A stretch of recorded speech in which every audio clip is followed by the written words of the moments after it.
என் பேர் ஆட்டோ ராணி, மும்தாஜ் எனும் ஆட்டோ ராணி. நான் 25 வருஷமாக வண்டி ஓட்டுறேன். நான் சின்னதுலலாம் ரொம்ப கஷ்டப்பட்டவங்க, சாப்பாடு கூட வழி இல்லாதவங்க, ரொம்ப ரொம்ப கஷ்டப்பட்டுருக்கேன். அப்போ நிறைய ஆசைகள் கனவுகள் நமக்கு இருந்தது. அதுக்கப்புறம் எனக்கு 13 வயசில் கல்யாணம் ஆச்சு, 19 வயசில் டைவர்ஸ் ஆச்சு. 2வது திருமணம் பண்ணேன். 2 குழந்தைங்க நல்லபடியாக வளர்த்திட்டேன். பெரியவ எம்பிஏ படித்தா, சின்னவ எம்பி படித்தா. 2 பேர்த்தையும் நல்லபடியாக மேரேஜ் பண்ணிட்டேன். நான் வாழாத வாழ்க்கையே குழந்தைங்க வாழ்றாங்க. எனக்கு தங்கமான மருமகன் 2 பேருங்க. பெரிய கிஃப்ட் என் மருமகன் எனக்கு ஒரு குழந்தைகளும் என் பெரிய கிஃப்ட், மருமகன் அதை விட பெரிய கிஃப்ட் எனக்கு. நிறைய பேர் சொல்கிறாங்க உங்களை மாதிரி வரணும் அப்படின்லாம் சொல்லுவாங்க, நிறைய பேர் சொல்லுவாங்க ஆட்டோ ஓட்டுறணும். மேக்ஸிமம் நிறைய பேர் கொஞ்சம் பேர் வந்திருக்கிறதே வந்து ஃபர்ஸ்ட் பாக்கிய மேடம் வந்தாங்க, 2வது நான் வந்தேன், அப்படி பார்த்து தான் வந்திருப்பாங்க எல்லாருமே. பெண்களுக்கு உரிமை கொடுக்கணுங்கிற அவசியம் கிடையாது, நமக்கு இருக்கு, அதை பயன்படுத்திக்கிறது இல்லை. அது சில ஆண்கள் வந்து பயன்படுத்த விட மாட்டாங்க. பல பேர் வந்து சப்போர்ட்டாக இருக்காங்க. நம்ம ஆண்களை பற்றி சொல்ல வேண்டாம், சில பேர் சப்போர்ட்டாக இல்லை. அதான் சொல்கிறாங்க, பெண்ணை வந்து மேலே உயர்த்துறவங்களும் இருக்கிறாங்க, பெண்ணை கசக்கி தூக்கி எறிகிறவங்களும் இருக்காங்க. ஆனால் அந்த மாதிரி கசக்கி தூக்கி எரிஞ்சங்காட்டி தான் நான் இந்த அளவுக்கு வந்திருக்கிறேன். அப்போ அதுவும் அந்த ஆண் சப்போர்ட் தானே. அவன் தூக்கி எரிஞ்சங்காட்டி தான் இந்த அளவுக்கு வந்திருக்கிறேன். தூக்கி எறியாமல் இருந்தேன்னா இன்னைக்கு இந்த அளவுக்கு நான் பண்ணியிருக்க முடியாது. 15 அவார்டு வாங்கியிருக்கிறேன், நல்லா பேரும் புகழும் அடைஞ்சிட்டேன். என்ன வராத டிவி இல்லை, பேப்பர் கிடையாது, எல்லாருமே வந்திருக்கிறேன். ஃபர்ஸ்ட் ஆரம்பிச்சுன்னா இப்போ லேடிஸ்லாம் வந்து இப்போ ஒரு 5-6 வருஷம் 10 வருஷத்துக்குள்ள தான் வந்திருக்கிறாங்க நிறைய பேர். அப்போல்லாம் பார்த்தீங்கன்னா மேடம் வந்து அவுட்டரில் ஓட்டினாங்க, நான் சிட்டியில் ஓட்டும்போது ரொம்ப கஷ்டம் இருக்குது எனக்கு, நிறைய பிரச்சனைகள்லாம் வந்தது. அந்த டைம் பார்த்தீங்கன்னா காவல்துறை சார்கள்லாம் வந்து பயங்கர சப்போர்ட்டாக இருந்தாங்க. அவங்க வந்து என்ன சொன்னாங்கன்னா, நம்ம ஒரு வாடகை போயிட்டாலோ திருப்பி வரும்போது பார்த்து பத்திரமா போமா அப்படிம்பாங்க. அதை விட இன்னொரு சப்போர்ட்டிங் என்னன்னா, நம்ம டிரைவர்ஸ் பூராமே அண்ணன் தம்பிகளா சகோதரிகளா என்னை பார்த்து இப்போ வரைக்குமே ஒரு சில பேர் இருக்கிறாங்க அந்த மாதிரி. ஆனால் பல பேர் ரொம்ப சப்போர்ட்டிவ் பண்ணுங்க. இன்னொன்று, அந்த டிரைவர்ட்டையும் நான் சண்டையாக இருப்பேன், ஏதாவது வாடகை விசில் சண்டை போட்டிருப்பேன். ஆனால் நான் நிற்கும் போது அவர் வந்து பார்த்துட்டு என்னை பார்க்காம போக மாட்டார், என்கிட்ட பேசுவார், என்னமாச்சு அப்படின்னு கேட்டு ரெடி பண்ணி கொடுத்துட்டு போயிருக்காங்க. அந்த மாதிரி நிறைய ட்ரெஸ் பண்ணியிருக்காங்க எனக்கு. ஏன்னா அவங்க கூட நான் சண்டையாக இருப்பேன், ஆனால் அவங்க வந்து எனக்கு ஹெல்ப் பண்ணிக்கிறாங்க. அந்த மாதிரி விட்டு கொடுக்காது. காக்கி ட்ரெஸ்ஸுன்னா அது விட்டு கொடுக்கும், அது ஆனாலும் சரி பெண்ணாலும் சரி அவங்க விட்டு கொடுக்க மாட்டாங்க. வணக்கம், என்னோட பேர் அமுதா. நான் வந்து இங்க ஜெயச்சந்திரன்ல 7 வருஷமா ஆட்டோ ஓட்டிட்டு இருக்கேன். நானு ஒரு 8 வயசு 9 வயசு இருக்கும் போதே எங்க அம்மா வந்து சவாரி ஆட்டோல கூட்டிட்டு போவாங்க. அப்ப தெரிஞ்சவங்கள கூட்டிட்டு போவாங்க. அப்ப அவங்க கிட்டே கேட்பேன், எனக்கு ஒரு தடவை ஓட்டணும் கொடுங்க அப்படின்னு கேட்பேன். அப்ப வந்து ஓட்டுவியா, உண்மையாவே ஓட்டுவியா அப்படின்ட்டு கொடுத்தாங்க சின்ன பிள்ளையிலேயே. அந்த ஸ்டேரிங்க பிடிச்சா அப்ப எல்லாம் பார்த்தா பயமா அப்படி கிட்டு ஆடும். அதுல இருந்து ரொம்ப இன்ட்ரெஸ்ட் எனக்கு. ஆனா ரொம்ப ஆசை ஆட்டோ ஓட்டணும்னு. அந்த ஆசை இப்பதான் ஒரு 7 வருஷமா நிறைவேறிடுது. எனக்கு அம்மா அப்பா தான் ஃபுல் சப்போர்ட் பண்ணாங்க. ஆட்டோ வாங்குறதுக்கு அம்மாவும் நானும் தான் போய் ஆட்டோ வாங்கினோம். அந்த நான் ஆட்டோ ஓட்டி 7 வருஷம் ஆகுது. பாத்தீங்கன்னா இந்த ஆட்டோ ஓட்டி தான் என்னோட குடும்பத்தை எல்லாத்தையுமே பாத்துக்கிறேன். என்ன வந்து எல்லாருமே ஆட்டோ ராணின்னு கூப்பிடுவாங்க எங்க ஏரியால. ஃபர்ஸ்ட் ஜென்ஸ் எல்லாம் வந்து நம்மளுக்கு வந்து சப்போர்ட் இல்ல. யாருன்னா எங்கெல்லாம் நின்னா கூட என்ன சொல்லுவாங்கன்னா, இங்கெல்லாம் நிக்க கூடாது, போமா தள்ளி போமாம்பாங்க. சவாரி எல்லாம் ஏத்த கூடாதுன்னு சொல்லுவாங்க. எல்லாருக்கிட்டையும் சண்டை போட்டு பயங்கரமா பிரச்சனை பண்ணி தான் நாங்க இப்ப இங்க வந்து உட்காந்து ஓட்டிட்டு இருக்கிறோம். எங்களுக்கு தனியா ஜெயச்சந்திரன்ல நாங்க போர்டு வைக்க ரொம்ப ட்ரை பண்ணணும், எங்களை விட மாட்டேன்ட்டாங்க, போர்டு வைக்க கூடாதுன்னு சொல்லிட்டாங்க. நாங்க இங்கே ஓட்டுறோம், யாரும் வந்து எங்களை கேட்க மாட்டாங்க, ஜென்ஸ் எல்லாம் யாரும் வந்து கேட்க மாட்டாங்க, போலீஸ்காரங்களும் வந்து கேட்க மாட்டாங்க. ஏன்னா நிறைய தடவை போலீஸ் ஸ்டேஷன் எல்லாம் போய் சண்டை போட்டு போய் அங்கேயே உட்காந்து பிரச்சனை எல்லாம் பயங்கர பிரச்சனை. அதுக்கப்புறம் இப்ப யாரும் எங்களை எதுவும் சொல்றது இல்லை. ஆனா போர்டு மட்டும் ஒண்ணு வைக்கணும், அதுக்குதான் ரொம்ப ட்ரை பண்ணிட்டு இருக்கோம், ஆனா முடியல. என் பேர் செண்பகவல்லி. நான் இந்த வண்டி ஓட்டுறது வந்து ஜஸ்ட் ஒரு 3 மாசமா தான் ஓட்டிக்கிட்டு இருக்கேன். ஆட்டோ ஓட்டுறது வந்து இப்பயும் நான் ஜாப்ல தான் இருக்கேன். என்ன பார்த்தீங்கன்னா, நான் வந்து கார்பரேஷன்ல வேலை செய்யறேன், தூய்மை பணியாளர் தான் நான். அதுலயே நான் டிரைவர் தான். காலையில 4:30 மணிக்கு எழுந்திரிச்சிருப்போம், அந்த வேலையெல்லாம் செஞ்சுட்டு 2 மணிக்கு எனக்கு டியூட்டி முடியும். 2 மணிக்கு நான் வீட்டுக்கு போயிட்டு குளிச்சுட்டு சாப்பிட்டுக்கிட்டு ஒரு 3:30 மணிக்கு அங்கேருந்து ஸ்டார்ட் பண்ணின்னு இங்கே வந்தேன்னா ஒரு 5 மணி ஆகும். அதுக்கப்புறம் இந்த வேலை செஞ்சேன்னா நான் இது ஒரு 10-11 மணி மட்டும் ஓட்டுவேன். நிறைய பேர் அந்த மாதிரி என்னை பார்த்து ஆச்சரியப்பட்டிருக்காங்க. அந்த பருவதமலைக்கு போன இடத்துல ரொம்ப நிறைய பேர் வாழ்த்துக்கள் சொன்னாங்க. அக்கா சூப்பர்க்கா, நீங்கள் ஒரு ஜீனியஸு, உங்களை பார்த்து நாங்கள் அந்த மாதிரி ஒரு ட்ரை பண்ணி நாங்களும் உள்ளே வரணும் ஆட்டோ ஓட்டுறதுக்கு, உங்களை பார்த்தா எங்களுக்கு ரொம்ப ஹாப்பியாக இருக்குது அப்படின்னு சொல்லிட்டு விஷ் பண்ணிட்டு போயிருக்கு. இந்த லைஃப்லன்னு பார்த்தீங்கன்னா, ஒன்று என்னோட வீட்டுக்காரு, 2வது என்னோட அக்கா சப்போர்ட் பண்ணியிருக்காங்க. இதில் ரொம்ப பிளெஸிங் யாருன்னா என்னோட ஹஸ்பண்ட் தான். என்னோட லைஃப்லலாம் நான் ரொம்ப பயங்கரமா அனுபவிச்சுக்கிறேன். ரொம்ப வாழ்க்கையில எல்லாம் ரொம்ப கஷ்டப்பட்டுருக்கிறேன். ஒரு வேளை சாப்பாட்டுக்குலாம் நான் வந்து ரொம்ப லோல் பட்டிருக்கிறேன்.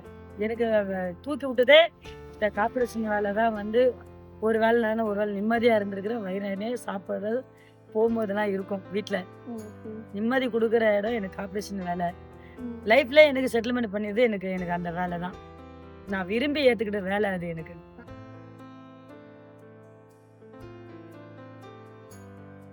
என் பேர் பாக்கியலட்சுமிங்க. நான் 27 வருஷமாக கோயம்புத்தூரில் ஆட்டோ ஓட்டிகிட்டு இருக்கிறேங்க.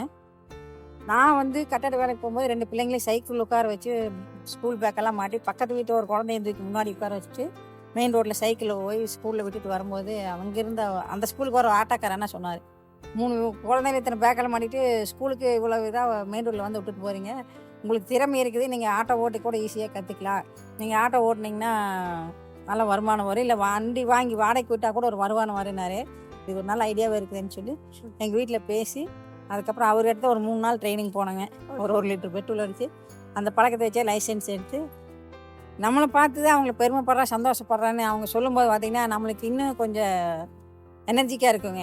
சரி நம்மளை பாராட்டுறாங்க அப்படிங்கிறது. இன்னும் சில பேர் வந்து ஒரு துறையும் விட்டு வைக்காதீங்க, எல்லாத்துலேயும் பொம்பளை வந்துட்டிங்கன்னா நாங்கள் எங்கே தான் போகிறது அப்படின்னே ஆம்பளை கேட்டிருக்கிறாங்க. நிறைய பேர் எங்களை வாழ்த்திட்டு போகிறாங்க, ஒரு சிலர் ஏசிட்டு போகிறாங்க.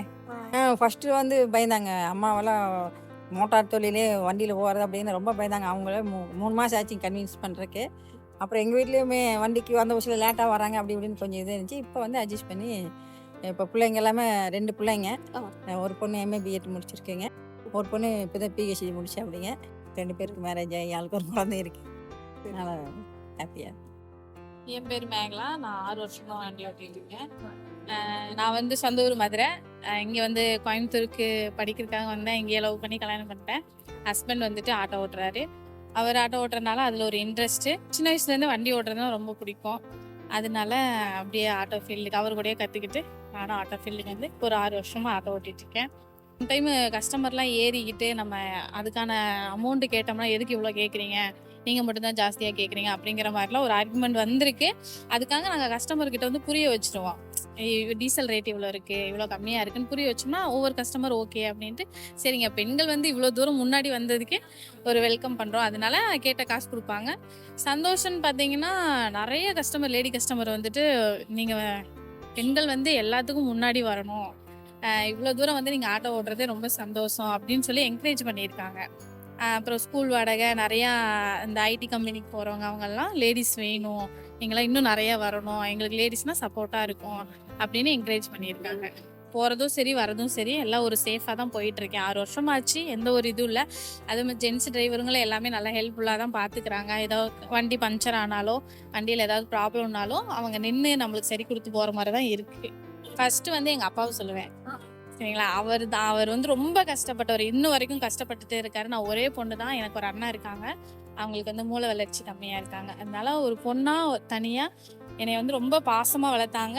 2வது பார்த்தீங்கன்னா என் ஹஸ்பண்டு எல்லாத்துக்குமே ஓகே, இது பண்ணுறியாப்பா சரி ஓகே ஓகே ஓகே நோன்னு எதுவுமே சொன்னது கிடையாது. எனக்கு கிடைச்ச ஃபர்ஸ்ட் அப்பாவும் அப்படிதான், ஹஸ்பண்டும் அப்படிதான், 2 பேருமே சூப்பர். எனக்கு ஒரு ஆசை அப்படின்னா சார் ராகவா லாரன்ஸை பார்க்கணும், எனக்கு அவரை ரொம்ப பிடிக்கும். கடைசியாக ஒரு தடவையாவது அவரை நேரில் பார்க்கணுன்ற ஒரு ஆசை. அவருடைய ஃபோட்டோஸ் எல்லாம் என் வண்டியில் அடிக்கணும்னு ஆசை. ஏன்னா வண்டி இப்போ டியூவில் போயிட்டுருக்கு, டியூ முடிஞ்சிருச்சுன்னா கண்டிப்பாக அவரோட ஃபோட்டோஸ் எல்லாம் வண்டியில் அடிக்கணும்னு தான் ஆசை. அவர் பேர் பின்னாடி வரணும். என்னோட பேர் கொச்சா, ஊர் பாலக்காடு. அங்கே 2002 ஆட்டோ தான், 15 வருஷம் அங்கே ஓட்டிட்டோம். அதுக்கப்புறம் இங்கே வந்து ஒரு கம்பெனியில் ஒர்க் பண்ணோம்.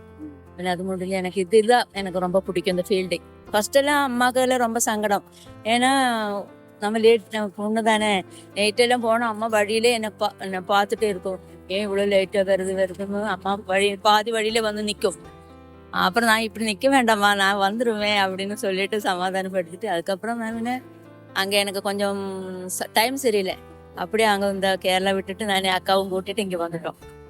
எனக்கு இதுக்கு சப்போர்ட்டு வந்துட்டு என்னோட ஃப்ரெண்ட் இருக்கு, அவரு முஸ்லீம் தான், அவர் நான் அத்தா தான் கூப்பிடும். அவரு தான் எனக்கு இந்த ஃபீல்டிங்க்கு இறங்குறதுக்கு காரணமே அவரு தான். எனக்கு இப்போ இங்கே வந்துட்டு இந்த வண்டி ஓட்டுறதுல எனக்கு கெட்ட டைம் இல்லை, ஊர்ல நிறைய டைம், அங்கெல்லாம் நிறைய ஜென்ஸுக்கா நல்ல பிரச்சனை வந்துருச்சு. இந்த லீடிங்ல இருந்து வண்டியை நிறுத்த முடியல, வண்டி எடுக்கணும் சொல்லிச்சு. ஏன்னா அது நம்ம பிறந்த நாடு. பாக்கி அந்த பசங்களெல்லாம் வெளியிலிருந்து வந்துட்டு நம்ம அங்கே பொழைக்கணும் ஆளுதான். அப்போ நான் அவருக்கெல்லாம் ஃபைட்டிங் நடந்துட்டு போலீஸ் எல்லாம் இடவிட்டுட்டு போலீஸ் அப்போ அவரு சொல்லிட்டு அவங்களோட ஊர் இது, அவங்களும் நடக்கிறது இதுதான் அங்கே. இன்னொன்னு நான் ஃபர்ஸ்ட் தான் எங்களோட ஊர்ல ஃபர்ஸ்ட் லேடி நான் தான். எனக்கு கலெக்டர் அவார்டெல்லாம் கொடுத்துருக்கு.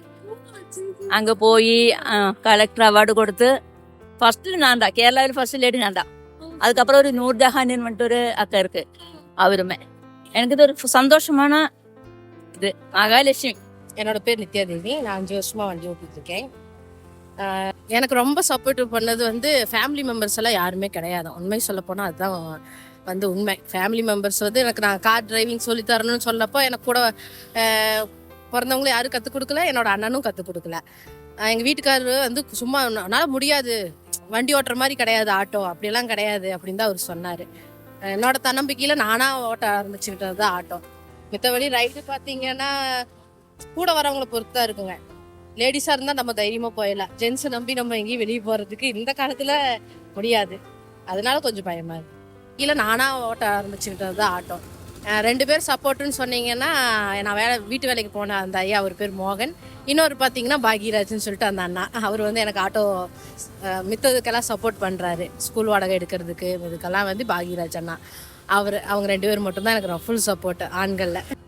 கஷ்டமாக இருந்த இடம்னு பார்த்தீங்கன்னா, லாங் டிரைவெல்லாம் போகும்போது நாங்கள் பாத்ரூமுக்கு ரொம்ப கஷ்டப்படுவோம். நம்ம போனோமா பெட்ரோல் பங்க்கு இந்த மாதிரி இடங்கள்ல தான் பார்த்து போக முடியும். மித்த இடங்கள் எல்லாம் நம்மளால போக முடியாது. பாத்ரூம்ஸ்க்கு கொஞ்சம் கஷ்டமாக இருக்குங்க. சந்தோஷம்னு பார்த்தீங்கன்னா, காக்கி சட்டை போட்டாவே சந்தோஷம் தான். எப்படா வண்டி எடுப்போம், நம்ம எப்படா போவோம் அப்படிங்கிற ஹாப்பினஸ் நல்லாவே இருக்கு. என் பேர் திவ்யா. நான் 4 வருஷமா ஆட்டோ ஓட்டிட்டு இருக்கிறேன். சிங்கிள் பேரண்ட்டு தான், அப்பா இல்லை, அம்மாவோடைய வளர்ப்பு தான் வளர்ந்துருக்கிறேன். நான் பிபிஎஸ்சிஏ வரைக்கும் படிச்சிருக்கிறேன். அப்புறம் மேரேஜ் பண்ணிட்டேன் 18 வயசுல. குழந்தைங்க 3. அவங்கள பார்த்துக்கிறதுக்கான டைம் ஒர்க்கு எதுவுமே கிடைக்கல. அதனால தான் ஆட்டோ ஒர்க்கு நான் தேர்ந்தெடுத்தேன். ஆட்டோ ஓட்டுறது எங்கள் வீட்டுக்காரர் டிரைவரு, அவர் பார்க்கையில் எனக்கு ஒரு ஆசை வண்டி ஓட்டணும் அப்படின்ட்டுன்னு. அப்போது அவர் தான் எனக்கு 4 வீலரும் பழகி விட்டார், ஆட்டோவும் பழகி விட்டார். மை ஹஸ்பண்ட் தான் எனக்கு சப்போர்ட்டு. சக்திவேல் அவர் தான் என்னுடைய ஃபுல் சப்போர்ட்டு. என்னுடைய பலவீனம் எல்லாமே அவர் மட்டும்தான். வேறு யாருமே எனக்கு ஃப்ரெண்டுன்னு சொல்லிக்க யாருமே இல்லை, யாரையும் நம்பவும் மாட்டேன். அவர் தான் என்னுடைய பெஸ்ட் ஃப்ரெண்ட். எல்லாருமே சொல்லியிருக்கிறாங்க, உங்களை மாதிரி நானும் ஆட்டோ ஓட்டணும்க்கா, நான் ரொம்ப கூண்டுக்குள்ளே அடைஞ்ச மாதிரியே இருக்குது, என் லைஃப் இப்படி இருக்குது அப்படி இருக்குது, நிறைய பேர் எக்ஸ்பிளைன் பண்ணுறாங்க, நீங்கள் ரொம்ப ஜாலியாக இருக்கிறீங்க, உங்களை மாதிரி நானும் வந்து வண்டி ஓட்டணும் அப்படின்ட்டுன்னு திருப்பூர்லேருந்து ஒரு லேடிக்கு இங்கே வந்து சொல்லி கொடுத்துருக்குறேன். லாங்காக போகிறோம் இல்லைங்களா, ரெஸ்ட் ரூம் இருக்காது. இப்போ நம்ம இதுக்குள்ளே அவினாசி ரோட்லேயே ஓட்டையில் ரெஸ்ட் ரூம் வசதி இருக்காது. அப்போ கேர்ள்ஸ் பொறுத்த அளவுக்கு எல்லாருமே ரெஸ்ட் ரூம் போகிறது ரொம்ப சிரமப்படுவாங்க. என் பேர் செல்லாம் இருந்தேன். நான் வந்து 4 வருஷம் வண்டி ஓட்டிட்டு இருக்கேன். இதுக்கு முன்னாடி வந்து 8 வயசுல அப்பா இறந்துட்டாரு. நான் வந்து கறி ஓட்டுறேன். அதுக்கப்புறம் வந்து எலக்ட்ரிஷியன் வேலை போயிருக்கேன். அப்புறம் வீட்டு வேலைக்கு போயிருக்கேன். அதுக்கப்புறம் தான் ஆட்டோ ஓட்ட வந்திருக்கேன். எனக்கு தெரிஞ்சு நான் எவ்வளவோ கஷ்டப்பட்டுருக்கலாம். இருந்தாலும் நாங்கள் வண்டி ஓட்டும் போது நாங்கள் புதுசாக வரும்போது எங்களை கஷ்டப்படுத்தியிருக்காங்க. ஆனால் நாங்கள் கொஞ்சம் நாள் ஆக ஆக எங்களுக்கே தெரியும்ல, அவங்கள பார்க்கும்போது அந்த பார்வையிலையும் அவங்களே தெரிஞ்சுக்குவாங்க நாங்கள் வண்டி ஓட்டுறோம், பழைய ஆள் கிடையாது, இவங்க ரொம்ப நாள் கழிச்சு ஓட்டிட்டு இருக்காங்க, புதுசாக வந்தவங்க கிடையாதுன்னு நிறைய பேர் எங்களுக்கும் வந்து வழிவிட்டு போவாங்க. நாங்கள் முதல்ல வண்டி ஓட்டும் போது கூட ஒரு ஜென்ஸ் வந்து பார்த்தீங்கன்னா ஒரு மாதிரி எங்களை இது பண்ணுவாங்க. ஆனால் எங்களுக்கு அப்போ வந்து புதுசாக இருக்கும் இதெல்லாம். நாங்கள் நாளாக நாங்கள் அவங்கள வந்து என்ன பார்த்துக்கலாமா அப்படிங்கும் போது அவங்க எங்களை திரும்பி அந்த மாதிரி பார்க்க மாட்டாங்க. எல்லா ஜென்ஸுமே நாங்கள் தப்பு சொல்ல மாட்டோம். ஒரு சிலர் இருக்காங்க, ஒரு சிலர் ரொம்ப நல்லவங்களும் இருக்காங்க. உதவிக்குன்னு நாங்கள் கேட்கும்போது ஒடியாந்து வந்து இப்போ பண்றவங்களும் இருக்காங்க. ஒரு சப்போஸ் ஒரு குழியில ஏதாவது வண்டி விழுந்துருப்பீங்களே, நம்ம யோசிப்போம் இவங்களை கூப்பிடலாமா வேண்டாமா. ஆனா வந்து நாங்க கூப்பிடாமலே ஒரு சிலர் வந்து என்னம்மா ஆச்சு வாங்க அப்படின்னு சொல்லி 4-5 பேர் தள்ளி விட்டவங்களும் இருக்காங்க. ஆண்களை விடாமலுமே பெண்கள் வந்து எல்லாத்துக்குமே என்ன சொல்றது, எல்லா ஆண்கள் சொல்லுவாங்க இல்லையா நாங்க கெத்து அப்படின்னு. நாங்க சொல்லுவோம், நாங்க எல்லா வயசுக்குமே கெத்து. அவங்கள விட என்னைக்குமே நாங்க தாழ்ந்தது கிடையாது. அதே மாதிரி அவங்க விட்டு கூட்டி பேசல. ஒரு சிலருக்கு மட்டும் நான் சொல்றேன், எப்பவுமே நாங்க பெண்ணா இருந்து இந்த இடத்துல இவ்வளவு கடந்து வந்திருக்கோம் அப்படின்னா நாங்க கெத்து தானே. எங்க போனாலும் வந்தாலும் மாசாதான் இருக்கோம். எந்த இடத்துலயும் ஒரு இடத்துல பிரச்சனையே வருதுனாலும் அந்த இடத்துல பேஸ் பண்ற அளவுக்கு எங்களுக்கு தைரியம் இருக்கு. என் பேர் வந்து ராகினி, பெரும்பாக்கத்துல ஏரியால தான் இருக்கேன். எனக்கு வந்து லலிதாக்கா பார்க்கும்போது ஒரு ஆசை இருந்தது. அவங்க வந்து வண்டி ஓட்டுற ஸ்டைலே வேற மாதிரி இருக்கும், ஜென்ஸ் மாதிரி எனக்கு ஒரு ஃபீல் ஆகும். இப்போ வந்து அவங்க ஓட்டுறதுனாலதான் இன்னைக்கு நான் ஓட்டுறேன் வண்டி. அவங்க தான் எனக்கு சொல்லி கொடுத்தாங்க, ஒரு 2 days தான் சொல்லி கொடுத்துருப்பாங்க. அதுக்கப்புறமா அவங்க மூலியமா ஒரு ஆஃபர் மூலியமா உள்ள போயிட்டு வண்டி வாங்கணும் நாங்க. இப்போ ஓகே வண்டி ஓட்ட ஆரம்பிச்சிட்டேன். நான் வண்டி ஓட்ட ஆரம்பிச்சு ஒரு 4 month கிட்ட ஆகுது. ஒரு ஸ்கூல்ல வேலைக்கு போயிட்டு இருந்தேன். அங்க போயிட்டு குழந்தைங்களுக்கு உடம்பு சரியில்லை, பர்மிஷன் கேட்கும் போதெல்லாம் எனக்கு ஒரு மாதிரி இருக்கும் கஷ்டமா. நான் அப்பப்போ போய் பர்மிஷன் கேட்கும்போது அவங்க என்ன ஒரு ரீசன் சொன்னாங்களா, புதுசா எதனா யோசிச்சு சொல்லுங்க அப்படின்ற மாதிரி சொல்றாங்க. நான் என்னமோ போய் சொல்ற மாதிரி, புதுசா எதனா யோசிச்சு சொல்லுங்க, இப்ப பாரு குழந்தைங்களுக்கு உடம்பு சரியில்லை, இதே ரீசன் தான் சொல்றீங்க, இல்லைன்னா ஸ்கூல் போகணும் டைம் ஆகுது அப்படின்னு சொல்லிட்டு இருக்கீங்க, கொஞ்சம் அட்ஜஸ்ட் பண்ண மாட்டீங்க அப்படின்ட்டு எனக்கு அந்த வேலை மேல கொஞ்சம் அப்படியே பிடிக்காமே ஆயிடுச்சு. ஆட்டோ ஓட்டும் போது எனக்கு ஆட்டோ ஓட்டலாமே அப்படின்னு வந்து அக்காவை பார்த்து ஒரு இது தோணுச்சு. சரி அவங்க கிட்ட கேட்டு பாப்போம், அக்கா எனக்கு ஆசையா இருக்கு, உங்களை பார்த்து நான் வண்டி ஓட்டணும்னு ஆசைப்படுறேன், கத்து கொடுங்க காடுலாம். ஒரு 2 days அவங்க எனக்கு கத்து கொடுத்துருப்பாங்க. என் ஹஸ்பண்ட் தான் ரொம்ப சப்போர்ட்டிவ். அவங்க எனக்கு 2 days வந்து நேரா போகணும், திருப்பணும், இப்படிதான் பண்ணணும்ன்ற மாதிரி சொல்லி கொடுத்தாங்களாட்டியும் முழுசா எனக்கு ப்ராப்பரா கத்துக்க முடியல. அப்படி ப்ராப்பரா எனக்கு ஒரு ஸ்டெப் பை ஸ்டெப்பா கத்து கொடுத்தது என் ஹஸ்பண்ட் தான். என் ஹஸ்பண்ட்க்கு ஆட்டோலாம் ஓட்ட தெரியாது, ஆனா கத்து கொடுத்தது அவர் தான். அதாவது இந்த வண்டி புது வண்டி எடுத்த உடனே என்ன பட்டேன், கவுத்தி விட்டேன் நான் வண்டி எடுத்து. எனக்கு ஒண்ணும் புரியல, என்ன பண்ணன்ட்டு தெரியல. சீரியஸா என்னால எதுவும் முடியாதா அப்படின்னு சொல்லிட்டு அழுது உட்காந்துருந்தேன். அவர் தான் சொன்னாரு, நீ வண்டி விழுந்தோம் எடுத்துட்டு வந்த பத்தியா, அதுதான் உன்னோட எத்து, நான் கத்து கொடுக்குறவா அப்படின்னு சொல்லிட்டு அவர் ஒரு 2 days தான் கத்து கொடுத்தேன். நான் என்னெல்லாம் மிஸ்டேக் பண்ணணும், எதனால நான் விழுந்தனோ அதெல்லாம் எனக்கு சின்ன சின்னதா சொல்லி கொடுத்து அதுல என்னோட மிஸ்டேக்கை கரெக்ட் பண்ணாரு எங்க வீட்டுக்காரர். முழுசா சொல்ல போனா அவர் சப்போர்ட் இல்லாம நான் இதுல உட்கார்ந்து மாட்டேன். வணக்கம், என் பேர் லலிதா. நான் பெரும்பாக்கத்துல இருந்து வரேன். நான் வந்து ஒரு 11 வருஷமா சென்னையில ஆட்டோ ஓட்டிட்டு இருக்கேன். இது வந்து பாத்தீங்கன்னா எங்க அப்பா இந்த ஃபீல்டுல இருக்காரு, ஆட்டோ ஃபீல்ட். அப்பா வந்து 40 வருஷம் அவரு பார்த்துதான் நான் வளர்ந்தது. அப்புறம் அப்பா கொடுத்த தைரியம் தான், வண்டி ஓட்டுறியாமான்னு கேட்டாரு. ஆமா பண்ணிட்டேன். அப்பாதான் இந்த அளவுக்கு என்ன கொண்டு வந்தது, தைரியம் கொடுத்ததும் அவருதான். ஆட்டோ எடுத்த புதுசா பாத்தீங்கன்னா இந்த கையெல்லாம் அப்படியே வந்து வேத்துக்கும், அப்படியே கிளட்ச பிடிக்கிறதெல்லாம் அப்ப கூட விடக்கூடாது. அழுவோம், நைட்டு போய் அழுவோம். அந்த காசு கிடைக்கிற சந்தோஷத்துக்கு அந்த வலி எல்லாமே பஞ்சா பறந்துடும். அப்ப காலையில எழுந்து ஃப்ரெஷ் ஆயிடுவோம். இப்படியே நாளுக்கு நாள் போய் 11 வருஷம் இதுல சொல்லும் போது ரொம்ப சந்தோஷமா இருக்கு. 6 வருஷம் வாடகை வண்டி ஓட்டினேன். அதுக்கப்புறம் வந்து என் ஃப்ரெண்டு மூலியமா எனக்கு வண்டி போட்டு கொடுத்தாங்க. அவங்க பேர் மகாலட்சுமி. எனக்கு வண்டி போட்டு கொடுத்து அதை லீவ் கட்டிட்டு இருக்கேன் ஒரு 2 வருஷமா. இப்படிதான் போயிட்டு இருக்கு என்னோட லைஃப். நம்ம சென்ட்ரல்ல ஆட்டோ ஓட்டுற நம்ம சீனியர் அக்காங்களா இருக்காங்க, சோ அவங்களெல்லாம் பாப்பேன். அவங்க எல்லாம் பார்க்கும்போது ஒரு சந்தோஷமா இருக்கும். அப்ப பெண்கள் நிறைய கிடையாது, அவங்க எல்லாம் பார்க்கும்போது எங்களுக்கு ஒரு சந்தோஷமா இருக்கும். இன்னைக்கு வந்து அது ஒரு குரூப்பாவே ஒரு ஃபார்ம் பண்ணி வீரப்பெண் குரூப், அதுல வந்து 700 லேடிஸ் இருக்கோம் மொத்தம். நாங்க இன்னைக்கு யாருமே கிடையாது, மூளைக்கு ஒரு ஆளு. இன்னைக்கு எல்லாமே நல்லது கெட்டது, ஒரு ஃபேமிலியில ஒருத்தருக்கு பிரச்சனைனால வருவாங்க நம்ம சீனியருங்க, எல்லாமே பண்ணி கொடுக்குறாங்க. இங்க இப்போ ஒரு 6 வருஷமா அதுல சேர்ந்து நிறைய பலன் அடைஞ்சிருக்கோம் நாங்க. அவங்க பேர் வந்து பவானி அக்கா, மீனாட்சி அக்கா. எதனா ஒரு ப்ராப்ளம்னா நம்ம அக்காங்க இருக்காங்க, ஒரு போன் அடிச்சா போதும், அக்கா இந்த பிரச்சனை. நைட்டு 12 மணியா இருந்தாலும் வந்து நிப்பாங்க. 12 மணிக்கு கூட தைரியமா நம்ம போன் பண்ணலாம், பயப்படவே வேணாம். எந்த இடத்துல எவன் ப்ராப்ளம், நிறைய பிரச்சனை வரும் ஜென்ஸுங்களால, வேணும்னு வந்து அடிக்க வருவானுங்க, அதெல்லாம் செய்ய வருவானுங்க. இது பண்றது, பிளாக்மெயில் பண்றது, அதெல்லாம் லேடிஸ்ன்றதுனால அதெல்லாம் வந்து நம்ம அக்காங்க எல்லாமே வந்து அழகா முடிச்சு கொடுத்து போலீஸ் ஸ்டேஷன் போனாலும் சரி லேடிஸ்க்கு சப்போர்ட் பண்ணுவாங்க. எங்கள் பேர் பேபி கமலாங்க. 15 வருஷம் ஆச்சுங்க. நான் வந்து ஊர் கோயம்புத்தூர் பக்கத்தில் மதுக்கரைக்கிட்ட ஒரு கிராமம். அப்பா மேலே நம்ம வருஷம் கர்நாடகா போயிட்டாங்க, மைசூர் பக்கத்தில் கொள்ளைகாலம். அங்கே நாங்கள் விவசாயி தான். நாங்கள் 4 பிள்ளைங்க, ஒரு பையன். அப்போ வந்து நான் தான் சின்னவன். எல்லாருக்கும் மேரேஜ் ஆகி எல்லாம் செட்டில் ஆகிட்டாங்க. நான் கல்யாணம் 5 மாதத்தில் வீட்டுக்காரர் இருந்துட்டாங்க. 3 மாதம் வயிற்றில் பாப்பா. அப்போ வந்து பிள்ளை இருக்கும்போது எங்கள் அப்பா வந்து கூட்டிகிட்டு போயிட்டாங்க, எங்கள் வீட்டுக்கே வாங்கன்னு சொல்லி கூட்டிகிட்டு போய் குழந்த பிறந்து அங்கே தான் இருந்தேன். அப்புறம் ஏதோ ஒரு சந்தர்ப்ப சூழ்நிலை வெளியே வந்துட்டேன் வீட்டுலேருந்து. சரி ஒரு 5-6 நாள் கம்பெனிக்கு போனேன். கை மாட்டிடுச்சு, பஞ்சு கம்பெனியில் கை மாட்டினால எனக்கு செட் ஆகாது அப்படின்ட்டு ஒரு பழக்கடைக்காரர் விளம்பரம் போட்டிருந்தாங்க, சென்னை பழக்கடைக்காரர், ஆள் வேணும் பழக்கடைக்குன்னு சொல்லி. அப்போ வந்து நான் சொன்னேன், அக்கா நானும் பழிக்கிறேன், 6000 சம்பளம் பச்சாது. அந்த அக்கா வந்து நான் சொல்லி கொடுக்க மாட்டேன், ஆட்டோ வேணால் கொடுக்குறேன், பாகியலட்சுமின்னு சொல்லி அவங்கள கான்டாக்ட் பண்ணுங்க இந்த அக்கா கிட்ட சொன்னேன். 3 நாளில் பழி கொடுத்தாங்க இந்த அக்கா. இந்த அக்கா பழி கொடுத்து எனக்கு கலெக்ஷனுக்கு ஆட்டோ எடுத்து கொடுத்தாங்க. அப்போல்லாம் எனக்கு யாருன்னே தெரியாது, எடுத்து கொடுத்தேன். அப்படியே வந்து நாங்கள் வாழ்ந்து கேட்டு குடும்பம்னா 91 கர்நாடகா கர்நாடகாரர் தமிழ் கலாட்டாச்சு. கன்னடக்காரர் தமிழ்காரர். அப்போ வந்து எங்களை எல்லாம் அடித்து துரத்திட்டாங்க. அப்போ வந்து நிறைய சாதாரணனால நாங்கள் அப்படியே டவுன் ஆகிட்டோம். அப்புறம் எனக்கு வீட்டுக்காரர் இல்லை, அங்கே இருக்க முடியல, தம்பி கல்யாணம் ஆச்சுன்னு சொல்லி அப்படியே வந்து இந்த அக்கா பார்த்து இந்த அக்கா எனக்கு எல்லாம் இன்னும் விட்டு ஹெல்ப்பாக ஒரு ஃப்ரெண்டு விட ஒரு தாயாக ஹெல்ப் பண்ணிட்டு இருக்காங்க இந்த அக்கா. அப்புறம் என் பிள்ளை வந்து இங்கேயே கூட்டிகிட்டு வந்து ராமகிருஷ்ணா காலேஜில் இன்ஜினியர் முடிச்சுட்டு இப்போ வந்து இங்கே வேலையில் இருக்காங்க. இங்கே இன்ஃபோசிஸில் வேலைக்கு போயிட்டாங்க.